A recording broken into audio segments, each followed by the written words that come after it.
Akoka buribu now. Can I check cut here short now? Akoka buribu. No, check I call that side. Going to church, even going for outing. Ibrahim got and them man legi. Hey, Chire. Hey. Just sit down. Let's talk that side. Just is traveling tomorrow. Sit down. Tomorrow, I want to sit down. Let's talk the challenging part. Maybe challenging part 2. Hi guys, welcome back to the channel, and this is your girl Zinn, and this is my beloved husband Ugoo. So in today's video we'll be talking a lot about the challenges we had raising Eva.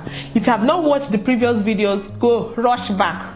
Go and watch the videos that told the story about the birthing and the circumstances behind birthing of Eva, how we were managing Eva. And in today's video, we'll be talking more about her challenges, the challenges we faced, our experiences raising a child with cerebral palsy. So this is all you need to sit back, enjoy this video. Yeah, thank you everyone for watching today. The challenges are so much, they were so much. Eva passed through a lot of stress, and seeing her, we were so stressed out emotionally because it was difficult for Eva to feed. You can feed Eva for 2 hours before she will be filled.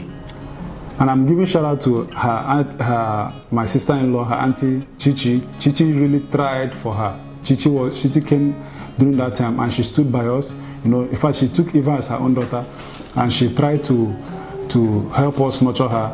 So it was not easy. Watching Eva pass through those challenges was not easy. She couldn't talk. She couldn't stare directly at you.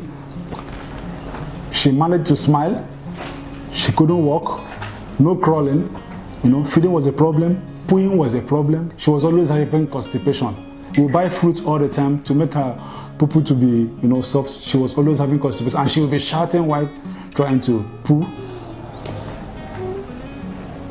Taking her for outing was a problem, because when you take her out, people will be looking at you as if you're carrying a masquerade. Let me talk about her feeding. Okay. Now, I remember when I used to feed Eva, because Eva could not eat anything solid. I have to puree her food, I have to blend her food, I have to mash her fruits, I have to try every possible way to make her swallow or eat something, into her body that she needed as a child to grow. So, but while I was doing all those things, it was hard to feed her. It was very difficult to give Eva ordinary water. If you want to give her water, you have to be very careful because she chokes anyhow. And when she chokes, it's very terrible. She would choke and vomit everything from her nose, from her mouth, and all that. So feeding her was terrible. It was not easy. You have to sit back, keep everything you are doing, keep like 1 hour 30 minutes to 2 hours to feed Eva. Then when she wants to poo, is another challenge. So she must be on fruit for her to be able to defecate easily. So all those things were very challenging, and it did not even end there. The thing limited our social life. It so limited us that in the essence that at a time going to church was a very big problem. I even stopped taking her to church because I was having other children, and when I carried this one, I didn't have a help. When a house help, when I carry this one, I carry this other one, it wouldn't work. So sometimes I keep her at home and run to church. Sometimes all of us will stay back at home because we were feeling guilty taking Eva, leaving Eva behind and going out. So it was limiting us a lot. We couldn't attend birthday parties, we couldn't attend events, because when you even manage to go out, the way people look at you is terrible. The way people stare at you, so pathetic. They will look at you as if the worst has happened. They will so demoralize you with their looks.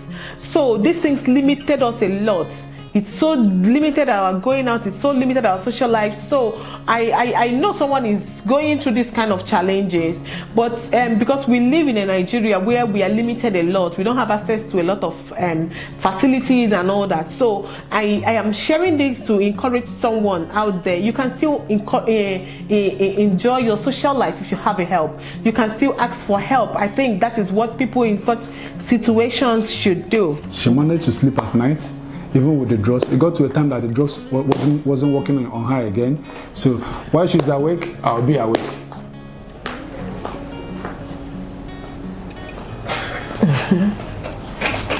She just puts her face as if she wants to cry. So I'm sweating. Sorry, we are rounding up already. We've rounded up now.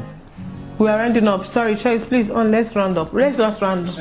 Let her just be there.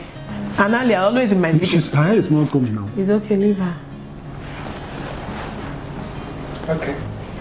So it wasn't easy managing her, you know. Even sleeping at night, she managed to sleep at night, you know. There was it got to a point that the dress wasn't working on her again.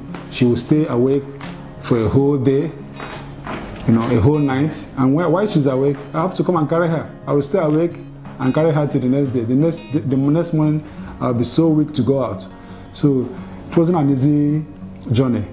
But in all, I learned my lessons. I believe my wife learned her own lessons too. And her sisters loved her so much. When they came on board, they love her so much. They play with her. Even Nicole, our first child now.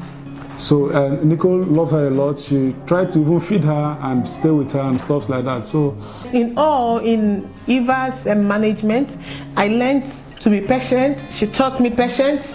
She taught me to be calm with situations. She taught me to be kind with people. She taught me to be loving. She taught me to love more. So I learned these things, and I really do appreciate it. So in our next video, we will see you and we will tell you how it all ended with Eva. Just let's start. I'm going out now. You can go you out also. This one not go longer. You will not be. You will never continue. Alright, let's go.